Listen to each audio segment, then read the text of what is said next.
नमस्कार, हमारा नाम है समरीन और आपने देखना शुरू कर दिया है खबर अनफिल्टर्ड। देखिए, आपको याद होगा कि कुछ वक्त पहले बड़ी खबर प्रशांत किशोर को लेकर के आई थी। हमने आपको वो खबर भी बताई थी कि किस तरह से प्रशांत किशोर को पटना हाई कोर्ट से बड़ी राहत मिली है। प्रशांत किशोर के खिलाफ जो एफआईआर दर्ज हुई थी, कोर्ट ने उसे रद्द कर दिया था, लेकिन उसके बाद आप लोगों के लगातार कमेंट्स आ रहे थे। आप लोग जानना चाह रहे थे कि आखिर पूरा मामला क्या है और क्यों हुई थी प्रशांत किशोर पर एफआईआर। देखिए, सब कुछ हम आपको तफसील के साथ इस वीडियो में बताएंगे। तो एक बार फिर से इस मुद्दे पर सीधी बातचीत करने के लिए हमारे साथ पटना हाई कोर्ट के जाने माने एडवोकेट देव प्रकाश जी हैं। सबसे पहले बहुत शुक्रिया बातचीत। जी धन्यवाद जी, सबसे पहले तो वकील साहब, बिना देरी के हम आपसे जानना चाहेंगे, समझना चाहेंगे कि पूरा मामला क्या है आखिर। देखिए, एक सारस्वत गौतम हैं जो कांग्रेस पार्टी के, इंडियन नेशनल कांग्रेस पार्टी के नेशनल कोऑर्डिनेटर हैं। उनका कहना ये था कि बिहार की बात करके उन्होंने एक डोमेन रजिस्ट्रेशन कराया था। डोमेन रजिस्ट्रेशन वो पोर्टल पर होता है और उनके यहाँ एक उनके यहाँ एक आदमी था जो कोई वेतन पर नहीं था, मुफ्त में था। ठीक है। उसामा खुर्शीद। अभी समझ में नहीं आता है, ये स्टाफ भी चाहेगा तो जॉब छोड़ के जा सकता है, उसको कोई बॉन्डेड लेबर नहीं है किसी का, ये तो मित्र है। जब कोई वेतन नहीं है, मुफ्त में आपके यहाँ आता जाता था, उसको आप समूचा आप कुछ दे दिए, अपना ज्ञान क्या बोल रहे हैं, ऐसा पोटली हम दे दिए कि मेरा ले के भाग गया। उनका कहना था कि बिहार की बात में हमने बहुत सा डाटा बनाया था इलेक्शन कैंपेन के लिए, और उसको वो 1 महीना पहले वो जो है जनवरी 7 में रजिस्टर नहीं कराए हैं, और फरवरी में वो आदमी भाग गया है इनके यहाँ से। फरवरी 2020 में 7 जनवरी को रजिस्टर करवाए हैं बिहार की बात, और फरवरी 2020 में वो भाग गया है। इनका कहना है भाग गया। कौन भाग? जब आपका न एम्प्लॉय था, न मित्र था, न आपका एसोसिएट था। आप खुद लिखें कि बिना कोई वेतन के हमारे यहाँ आता जाता था। तो क्या हुआ? वो कब जब मन होगा तब जहाँ मन हो तहाँ जाएगा। और उसको ही क्या लैपटॉप दिए हुए थे और क्या उसी के ऊपर सब कुछ था, अपने पास कुछ नहीं था इनका। उसको ही दे दिए और चला गया। और बाद में इनका कहना था कि प्रशांत किशोर का जो कंपनी है आईपैक, जो पॉलिटिकल कैंपेन के लिए चलाते हैं, उनका जो पॉलिटिकल कंसल्टेंट भी हैं, इलेक्शन और सोशल एक्टिविस्ट भी हैं, तो वो चलाते हैं। उन्होंने एक डोमेन रजिस्ट्रेशन कराया, उसमें था कि बात बिहार की। बिल्कुल। तो समझ में नहीं आता कि बिहार में कोई आपका इंटेलेक्चुअल प्रॉपर्टी राइट तो है नहीं, न तो कॉपीराइट एक्ट है, बिहार का नाम पहले से पड़ा हुआ है। बिहार की बात, इसमें कौन सी बात हुई? उन्होंने किया बात बिहार की, वो डोमेन रजिस्ट्रेशन करा दिया। उनका जो रजिस्ट्रेशन है वो फरवरी 16, 2020 का है। इनका ये आरोप है कि जो उसामा खुर्शीद है वो इनके यहाँ ज्वाइन किया, इनके साथ काम करने लगा, और इन्होंने कहा कि इन्होंने ही फुसला करके उसको, जो पोचिंग करना कहते हैं, फुसला कर हमारे यहाँ से तोड़ के ले गए। जब आपके यहाँ जुड़ा हुआ है तो तोड़ के से लिए हो। प्रशांत किशोर तोड़ कर ले गए, ऐसा इन्होंने कहा। तोड़ेगा कौन? जो जुड़ा हुआ होगा। जब आप खुद लिख रहे हैं हमारे यहाँ बिना वेतन का था, बिना कोई रेमनरेशन का था, बिना पारिश्रमिक का कोई व्यक्ति जो आपके यहाँ आता जाता है, वो तो ऐसे ही स्ट्रेंजर है, आपके यहाँ आता जाता है, और उसको आप कह रहे हैं कि सब कुछ हमने दे दिया। और उसके बाद इन्होंने कहा कि आरोप लगाया कि प्रशांत किशोर फुसला करके, बहला करके, हमारे जैसे लगता है कि क्या बतावे, फुसला कि ये सब अगर एक लाइन में बोला जाए ना तो abuse of the process of the court है। ये abuse of the process of the court है। बिल्कुल, ये कोर्ट के फॉरम को शतरंज के मोहरा बना करके दुरुपयोग करना। ऐसे लोगों को, इनको तो पेनाल्टी करना चाहिए, 1 लाख 2 लाख कॉस्ट लगाना चाहिए था, इम्पोज करना चाहिए था। संजोग से पटना हाई कोर्ट के बहुत ही सुलझे हुए, बहुत शार्प इंटेलेक्ट के जस्टिस हैं, जस्टिस संदीप कुमार। इनके यहाँ हम लोगों को बहस करने में 25% ही मेहनत करना, ऐसे बहुत सारे जज जहाँ मेहनत हम लोग को कम करना पड़ा, 75% वो अपने पेपर दे के समझ जाते हैं। तो एक ऐसे ही जस्टिस ये भी हैं। तो इनका भाग्य बढ़िया था कि बढ़िया कोर्ट में गया। क्रिमिनल लीड जब तक उनके यहाँ था तो काफ़ी अच्छा न्याय हो रहा था। तो उनके पास गया, और पहले रिजर्व ऑर्डर था, और ये ऑर्डर आया है, आपको जजमेंट आया है 12 मई 2026 को। 12 मई 2026 को आया है, और इन्होंने इसी बात के लिए एक टाइटल सूट भी कर रखा है। ये तो इनका पाटलिपुत्रा में जगह एफआईआर किए थे, और इसी FIR किए थे अंडर सेक्शन 420, 467, 468, 471। कौन कौन सी धारा थी ये सब? धारा सब 420 वाली, वो जो फोर्जरी वाली धारा सब है कि मेरा कुछ डॉक्यूमेंट लेके बेच लिए, मेरा कुछ ये कर दिए। अब इनका जो 471 था, 420 का जो बाद आगे डील किए हैं कि जो इंग्रेडिएंट्स है वो अप्लीकेबल इस केस में कैसे है। 406 ब्रीच ऑफ ट्रस्ट को कहते हैं कि मेरा विश्वास पे धोखा। कौन विश्वास? यानी कि विश्वासघात। जब आप खुद कहते हैं बिना पारिश्रमिक का वो व्यक्ति हमसे जुड़ा हुआ था, तो बिना पारिश्रमिक तो विश्वास का धोखा कहाँ ब्रीच ऑफ ट्रस्ट हुआ? इसमें क्या आपने दे दिया था उसको? ये सब उनका आरोप है और IPC में केस किए हैं। इनका एट बेस्ट अगर जैसे ही बोलते हैं कि सेक्शन 63 ऑफ जो कॉपीराइट एक्ट है 1957, उसमें टाइटल सूट ऑलरेडी किए हुए हैं, उसमें भी क्रिमिनल ऑफेंस में है। उसमें क्या है सेक्शन 63 में कॉपीराइट एक्ट में?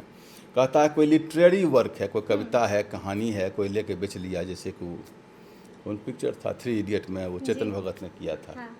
कोई ड्रामा है, कोई म्यूजिकल, कोई इंस्ट्रूमेंट, ये है जिसको कहते हैं क्या, म्यूजिकल जो गाना वाना बनाते हैं, देते हैं उसको अपनी, ये म्यूजिक कंपोजर जी। रोज कहानी होता है, मेरा म्यूजिक चुरा लिया, सब गाना एक दूसरे से मिलता जुलता है। आर्टिस्टिक कोई चीज़ अगर है तो, या सिनेमेटोग्राफी, जो सिनेमा कोई बनाया कहता है इंग्लिश में वही पिक्चर था, जैसे कभी जो बागवान पिक्चर में आया था कि फलाना मराठी पिक्चर का ही अनुवाद है, बहुत सारा ऐसा आता है। बिल्कुल आता है। या कोई साउंड की रिकॉर्डिंग, किसी के वॉइस का रिकॉर्डिंग करके, जो अभी रोज देखिए किसी किसी का मिमिक्री करके लोग पैसा कमाते रहता है, उस ढंग की चीज़ के लिए सेक्शन 63 है। इसके लिए नहीं है कि इलेक्शन के पर डाटा कौन सा है इनके पास, तो डाटा जो सेंसस है भारत सरकार का, वही डाटा पे उन्होंने कुछ एनालॉजी अपना एनालिसिस किया है। अच्छा। सेंसस है और ये जो पॉलिटिकल इकोनॉमिक सर्वे है, ठीक है। दो ही डाटा है, इकोनॉमिक सर्वे और जनगणना।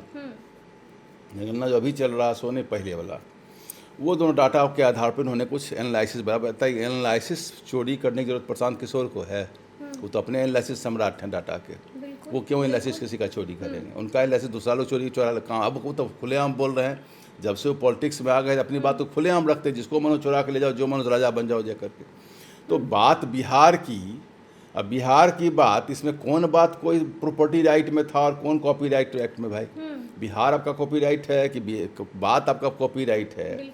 इस ढंग का इन्होंने लगाया कि 420 को आगे जस्टिस ने डील किया है कि 420 वाले केस में कहता है कि डिसेप्शन एट इंसेप्शन, ये कोई ठगी, शुरुआत में पहले ठगी हुआ तब वो काम हुआ। किसको क्या ठग लिया, इसमें क्या ले लिया आपका, कौन चीज़ ठग के ले गया आपका? 63 में जो आप कह रहे हैं, तो आप तो ऑलरेडी सिविल सूट तो किए हुए हैं ही उसके लिए। सिविल सूट में जाके मांगिए कॉपीराइट एक्ट में, कहाँ हम तो कहते कॉपीराइट जो एक्ट लगाए हैं 63 वो भी लागू नहीं है इनके ऊपर, वो भी लागू नहीं हो रहा। सिविल सूट में भी बुरी तरह फेल करेंगे ये, कोई इनको कहीं से मिलना ही है। कैसे ही पॉलिटिकल हवा पानी बनाने के लिए ऐसे लोग अपने, चूँकि प्रशांत किशोर बड़ा में चेहरा है, इनको कौन जानता है, कौन गौतम सारस्वत जी को, उनके नाम से अपना नाम लगा के जोड़ करके करने के लिए अपना इस ढंग से लोग करते हैं। ये जो केस होता है कॉपीराइट एक्ट वाला, ये 90% फॉर्जरी केस होता है। कोई किसमें दम नहीं होता, कोई सब्सटेंस नहीं, कोई। तो अपने पक्ष में कुछ उन्होंने कहा होगा ना, किसी तो बात में पक्ष में उन्होंने बहुत, अपने पक्ष में उन्होंने यही कहा कि हमने ये बनाया था, हमने पहले डोमेन रजिस्ट्रेशन कोई रजिस्ट्रार के यहाँ होता है, कॉपीराइट एक्ट में रजिस्ट्रार होता है, और ट्रेडमार्क रजिस्ट्रेशन जहाँ होता है वहाँ रजिस्ट्रार के यहाँ रजिस्ट्री होता है। उसका वायलेशन होगा, उसकी कोई चोरी होगी तो कंपनी लोग से कहता है मेरा प्रोडक्ट बेच लिया। अभी कोई मकान आप बनाए हुए हैं, अब कोई मकान का फोटो खींच के उसी ढंग का मकान लगा तो कॉपीराइट एक्ट में केस कर दीजिएगा उसके ऊपर। अभी कोई कपड़ा आप पहने हुए, आपका कोई फोटो खींच के कपड़ा कहेगा ऐसा ही कुर्ता हमको भी सिल के दे दो, तो कॉपीराइट एक्ट चलेगा उसके ऊपर। रोज किसी का कपड़ा का, बाल के स्टाइल का लोग कॉपी कर रहा है। कॉपीराइट एक्ट में लिखा हुआ है कौन कौन चीज़ का कॉपी हो सकता है, उसमें सब स्पेसिफिक बना हुआ है, जो मैंने आपको आगे बताया कौन कौन चीज़ हो, उसी में स्पेसिफिक बना हुआ है। लेकिन यहाँ पर हम आपसे ये भी समझना चाहेंगे वकील साहब कि क्या इसको लेकर के प्रशांत किशोर की तरफ से भी कुछ जवाब आया तभी तो जीते वो केस को। डोमेन रजिस्ट्रेशन बोला, डोमेन रजिस्ट्रेशन को कोर्ट ने कोई रजिस्ट्रेशन नहीं माना। डोमेन रजिस्ट्रेशन कोई रजिस्ट्रेशन नहीं है, उसका कोई लीगल वैलिडिटी नहीं है। हाँ, ट्रेडमार्क अगर आपका कोई रजिस्टर्ड रहा होता कि बिहार की बात और इन्होंने कर दिया बात बिहार की, तब भी अंतर पड़ गया। और इसमें कोई ऐसा बात है ना बच गया। इन्होंने कहा डाटा एनालिसिस में कहते हैं, डाटा एनालिसिस जो बेस है वो है उनका जनगणना सेंसस और इकोनॉमिक सर्वे जो आर्थिक सर्वे भारत सरकार का जो सर्वे उसी रिपोर्ट से प्रशांत किशोर भी बनाते हैं, उसी से ये भी बना, सबका तो तो बेस। जवाब में प्रशांत किशोर ने क्या कहा? प्रशांत किशोर ने कहा कि भाई इनका हमने कोई चोरी नहीं किया, ये आदमी अपने आप हमसे आया था। और प्रशांत किशोर किसी आदमी के बल पर चलते हैं क्या? उनका तो अपना उनका बना के सब कुछ करते रहते हैं।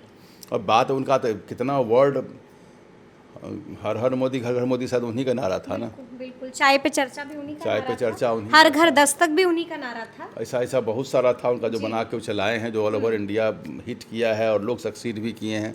अभी भी शायद वो जो विजय कोई है वहाँ पर तमिलनाडु में उन्हीं के सलाह से बने, भले अपने वो बिहार है, बिहार में थोड़ा सा बहुत सारा और क्वेश्चंस काम करता है, बिहार में सक्सीड नहीं कर पाए, लेकिन एक अच्छे पर्सनैलिटी तो हैं बिहार के, इसमें कोई शक नहीं है। और एक सुलझे हुए व्यक्ति हैं और डाटा में तुमको जानकार, जो बात वो बोलते हैं काफ़ी सब्सटेंस की बात बोलते हैं। ऐसा नहीं कोई उलझी जो आज और पॉलिटिशियन जो बोलते रहते हैं अहेल के बहेल सोच ढंग की बात, वो नहीं बोलते। उनके बात में सब्सटेंस रहता है। ठीक है। जो सेक्शंस लगाया है आईपीसी का, वो सेक्शन जस्टिस ने कहा कि ये लागू नहीं होता, ये आपके ऊपर लागू। उनका जो कहा कि उन्होंने गौतम सारस्वत ने यही सब कहा कि हमारा ये है और सीआरपीसी में इसका प्रोविज़न है कि 63 का अगर वायलेशन अगर हुआ है तो सीआरपीसी में इन्वेस्टिगेशन होगा, भले हम सिविल कोर्ट में सिविल सूट किए हैं तब भी हमारा होगा।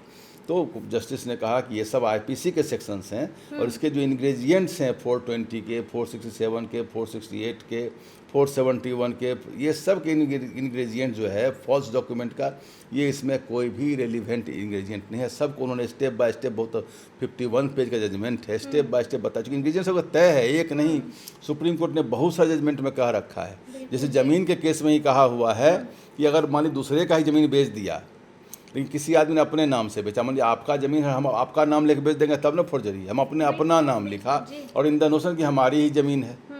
जिस बंटवारा घर में कैसे होता है मेरी ही ज़मीन है, अपना नाम लिखा, खरीदार ने अपना नाम लिखा, गवाह भी अपना नाम लिखा, तो इसमें फॉर्जरी कहाँ है?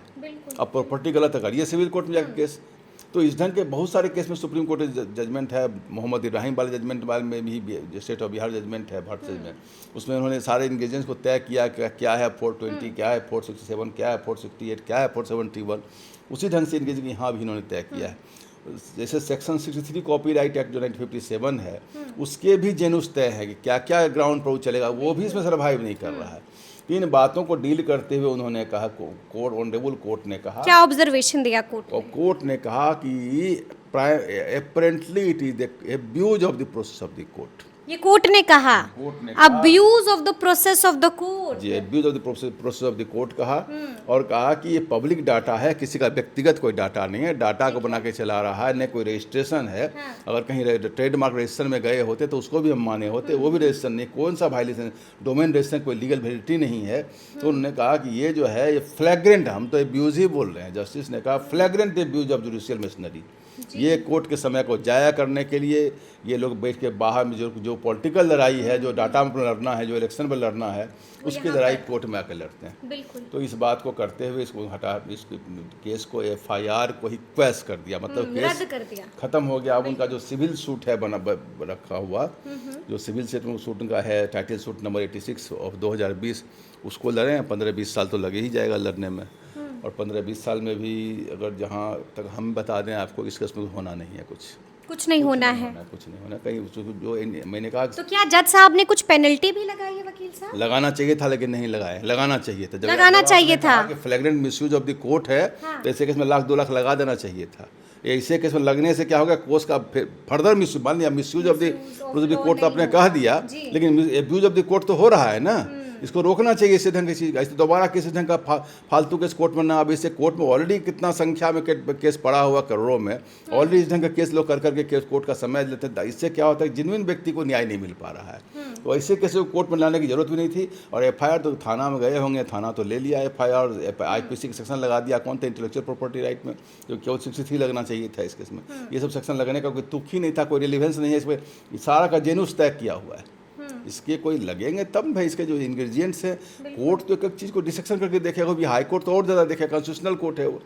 तो कोर्ट का बहुत ही सही निर्णय है। प्रशांत किशोर को न्याय तो मिलना ही था इस केस में, और अच्छी न्याय मिल गई है। और हमको लगता है कि जो उनके जो गौतम सारस्वत जी, वो भी ऐसे केसेस से अब आगे बाज आवे न करें, किसी मित्र को जिसका कोई रेमुनरेशन ना हो, इसे उसको डाटा अपना सब थाती जो कहते हैं न दिया करें, अपने पास रखें, लॉक सिस्टम में रखें, लॉक एंड की में रखें, ताकि कोई लेकर ना भाग जाए उनका चीज़। अभी अभी हम ही पढ़ के बोल रहे हैं तो कहेंगे इंटेलेक्चुअल प्रॉपर्टी राइट है, ये तो कोर्ट का डॉक्यूमेंट है, कोर्ट जजमेंट है, पब्लिक डॉक्यूमेंट है। पब्लिक डॉक्यूमेंट का कोई प्रॉपर्टी राइट नहीं होता है। अगर हाईकोर्ट पब्लिक डॉक्यूमेंट का कोई प्रॉपर्टी राइट, जैसे कोई हाईकोर्ट जजमेंट को हम पढ़ करके बोल रहे हैं, इसमें प्रॉपर्टी राइट कहाँ किसी का हो रहा है।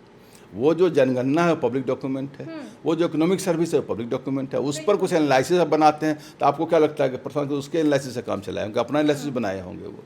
तो ये really फ्लैग्रेंट abuse of the process of the court है। एक अंतिम सवाल है मेरा वकील साहब आपसे, कोई अगर पॉलिटिकल पार्टी के आइडिया को इम्प्लीमेंट करता है तो क्या इस पर कॉपीराइट क्लेम बन सकता है? कॉपीराइट में रजिस्ट्रेशन कराएंगे आइडिया को तब ना। अच्छा, जब तक कोई रजिस्ट्रेशन आप नहीं करा रहे हैं तब तक कोई वैलिडिटी नहीं है आपका। जैसे कोई मार्क है, कोई आइडिया है, कुछ भी अगर है तो हर इतना प्रचार होता है प्रोडक्ट का, उसमें प्रचार होता है, कोई लैंग्वेज बनता है तो अपना रजिस्टर्ड करवाता है लैंग्वेज को, अपने कंपनी का नाम, लोगो कुछ भी बनाता है तो उसको रजिस्टर्ड करवाता है। हर कंपनी देखते हैं लोगो बना हुआ रहता है, सिंबल बना रहता है, सब रजिस्टर्ड रहता है। और उस पर कोई चोरी करता है, उसका प्रोडक्ट बने, किसी कंपनी गुडविल है, बोरलिन का गुडविल है, बोरलिन का डुप्लीकेट बना के बेचना शुरू कर दीजिएगा, उसका लोगो लगा दिएगा तो वो वायलेशन में कॉपीराइट एक्ट में आता है। वो सब और सजा क्या होती है?